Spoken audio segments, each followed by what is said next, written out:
Hello मेरे प्यारे बच्चों, कैसे हो आप सभी। उम्मीद करता हूँ आप लोग मस्त होंगे। और बच्चों, आज का टॉपिक है फोटोसिंथेसिस। क्लास 10th का फोटोसिंथेसिस आप लोगों के लिए बहुत ही इंपॉर्टेंट टॉपिक होता है। और बच्चों, अगर आपने चैप्टर 1 बायोलॉजी का लाइफ प्रोसेस पढ़ लिया होगा तो सबसे पहले आपने ऑटोट्रॉपिक और हेटरोट्रॉपिक न्यूट्रिशन के बारे में जरूर पढ़ा होगा, क्योंकि इसके बिना तो बच्चों चैप्टर ही शुरू नहीं होता।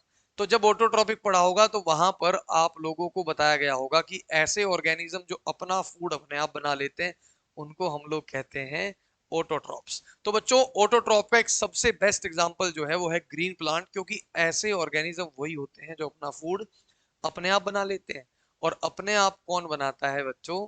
अपने आप बनाता है ग्रीन प्लांट। ठीक है। अब कुछ लोग कहेंगे सर जी हमारी तो मम्मी भी अपने आप बना लेती है। तो बेटे, उनका जो सोर्स है वो भी प्लांट ही है ना। प्लांट जब फूड देंगे तभी हम लोग बनाएंगे। बनाना और प्रिपेयर करना अलग चीज है ना। जो अपना फूड अपने आप तैयार करते हो, ठीक है, जिनको किसी की जरूरत ना हो, वो ऑटोट्रॉपिक न्यूट्रिशन के अंदर आते हैं। अब थोड़ा समझते हैं बच्चों कि फोटोसिंथेसिस किस तरीके से हो पा रहा है। ध्यान दीजिए। सबसे पहले तो हम फोटोसिंथेसिस में इसके नाम का ही मतलब जान लेते हैं। फोटोसिंथेसिस।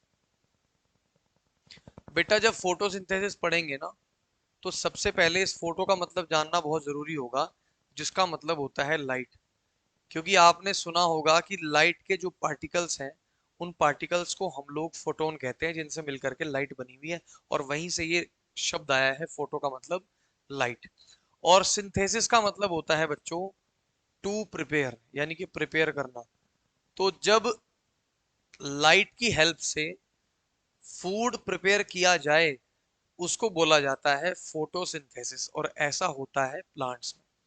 अब बच्चों, सवाल बहुत बड़ा है कि फोटोसिंथेसिस आखिर हो कैसे पाता है। केवल लाइट से ही फूड कैसे बन जाता है ना। क्या लाइट ही बहुत एक करता धरता हो गई कि भाई इसके बिना कुछ हो ही नहीं पा रहा है?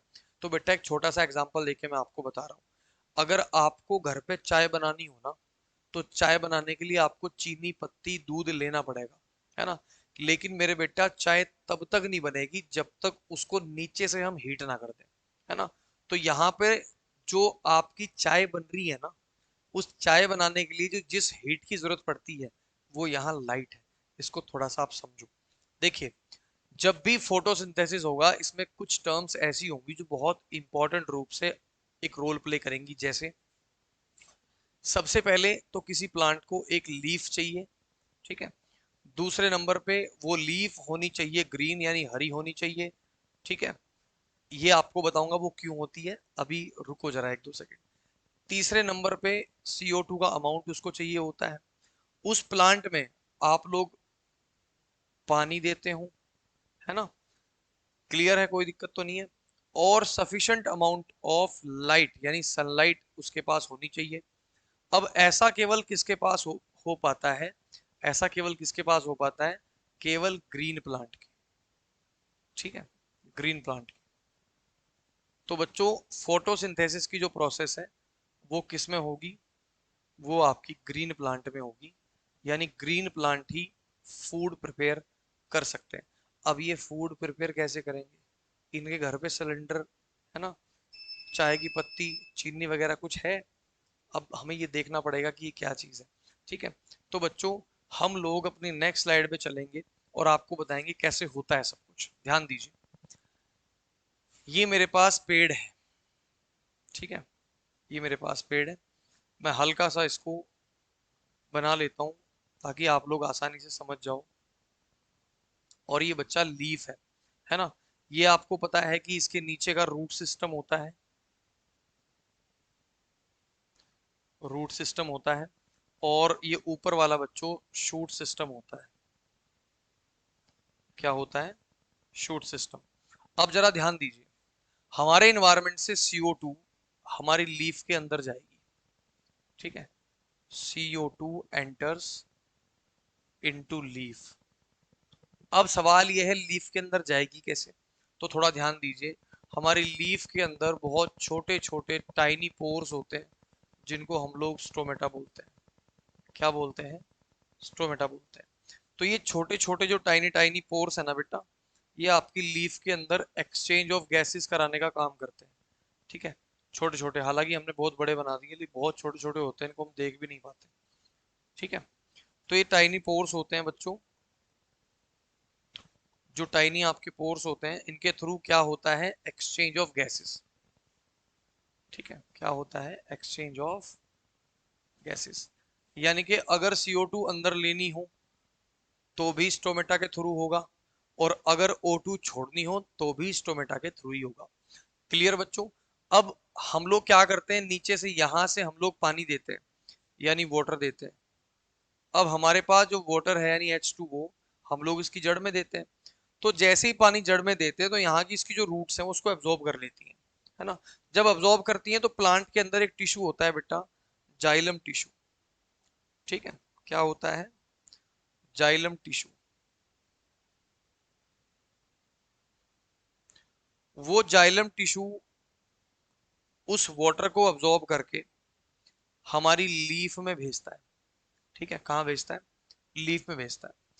अब हमारे पास CO2 तो बाहर से मिल गई हमें, H2 हमें जाइलम टिश्यू के थ्रू मिल गया, है ना। उसके बाद तो सिंपल बड़ा हो जाएगा भाई फूड बनाना। लेकिन बच्चों समस्या कहाँ आती है, समस्या आती है आपके लीफ के अंदर। अब देखो, हमारी लीफ ग्रीन होती है। ग्रीन किस लिए होती है, क्योंकि उसके अंदर क्लोरोफिल होता है। ठीक है, क्या होता है उसके अंदर, क्लोरोफिल होता है। तो जब उसके अंदर क्लोरोफिल होता है तो क्लोरोफिल का क्या काम है ये भी हमें जानना पड़ेगा। अब बच्चा ये तो वही बात होगी कि हमारे पास CO2 भी है, यानी चाय की पत्ती भी है, हमारे पास चीनी भी है, हमारे पास दूध भी है, लेकिन हमारे पास गैस सिलेंडर नहीं है, हमारे पास हीट नहीं है देने को। तो हम लोग क्या चाहेंगे कि सनलाइट ऊपर से आ जाए और बस रिएक्शन हो जाए।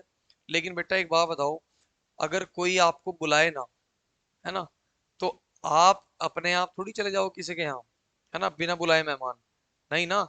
तो ऐसे ही चलो, सनलाइट तो ऊपर से आ ही रही है, लेकिन सनलाइट इसके पास, पत्ती के पास क्यों जाएगी, है ना, पत्ती के पास क्यों जाएगी, कुछ तो लॉजिक होगा। अब बच्चा हमने इसकी छोटी सी ट्रिक बनाई हुई है, इसको ट्रिक से आप समझो।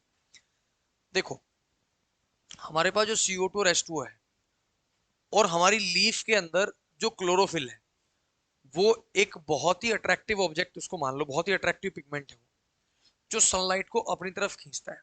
ठीक है, किसकी तरफ खींचता है, अपनी तरफ। तो आपका जो क्लोरोफिल होगा वो सनलाइट को ट्रैप करेगा। ठीक है, सनलाइट को क्या करेगा, ट्रैप करेगा। तो जैसे ही यहाँ सनलाइट आएगी, जैसे ही यहाँ सनलाइट आएगी, वैसे ही आपका ग्लूकोज C6H12O6 और आपकी O2 गैस बाहर निकल जाएगी। क्योंकि हम लोगों ने सुना भी है कि भाई O2 गैस प्लांट छोड़ते हैं और CO2 लेते हैं, तो वो यही मैकेनिज्म है। तो ये जो ग्लूकोज है बेटा, ये ग्लूकोज जब ये तैयार हो जाता है उसके बाद प्लांट क्या करता है, इसको स्टोर करता है स्टार्च की फॉर्म में। ठीक है, किसकी फॉर्म में सेव करता है, स्टार्च की फॉर्म में इसको स्टोर करता है। अब थोड़ा सा हम लोग देख लेते हैं डायग्राम की हेल्प से। देखो बच्चा, होता क्या है कि CO2 आपकी यानी कार्बन डाइऑक्साइड चली गई पत्तियों में ऐसे, नीचे से आपकी चली गई ऑक्सीजन, आपकी आपका वाटर चला गया, ऊपर से आ गई आपकी सनलाइट। तो जब आपका CO2 यानी कार्बन डाइऑक्साइड और वाटर मिल जाएगा, साथ में सनलाइट भी आ जाएगी, तो सनलाइट आने पर क्या होगा, C6H12O6 यानी कि ग्लूकोज बन जाएगा और O2 गैस रिलीज कर दी जाएगी प्लांट बॉडी से बाहर। बच्चों, इसके अंदर 3 इवेंट होते हैं। पहला, कि आप लोग CO2 को और H2O को ले आओ, है ना, और लाइट को अपने पास बुला लो। ठीक है, जब लाइट आ जाएगी तो इसका कन्वर्जन होगा, और कन्वर्जन होगा आपके ग्लूकोज में, है ना। यहाँ पर ऑक्सीडेशन और रिडक्शन प्रोसेस भी होंगी। ठीक है, और उसके बाद बच्चों प्रोडक्ट आपका ग्लूकोज बन जाएगा। तो मेरे बच्चों, आज की आज की क्लास में, लाइव नहीं है क्लास है, आज की क्लास में आप लोगों को हमने पढ़ाया फोटोसिंथेसिस। अगर इस बीच इस टॉपिक के अंदर आपको कोई दिक्कत मेरे बच्चों आती है, तुरंत कमेंट करके नीचे बता दो। एक बात ध्यान रखना, क्लोरोफिल एक अट्रैक्टिव पिगमेंट का इसमें काम कर रहा है ना।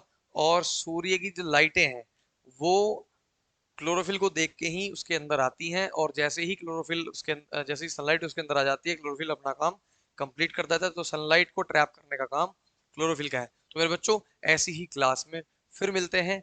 जय हिंद, जय भारत। सब्सक्राइब जरूर कर देना। Thank you so much.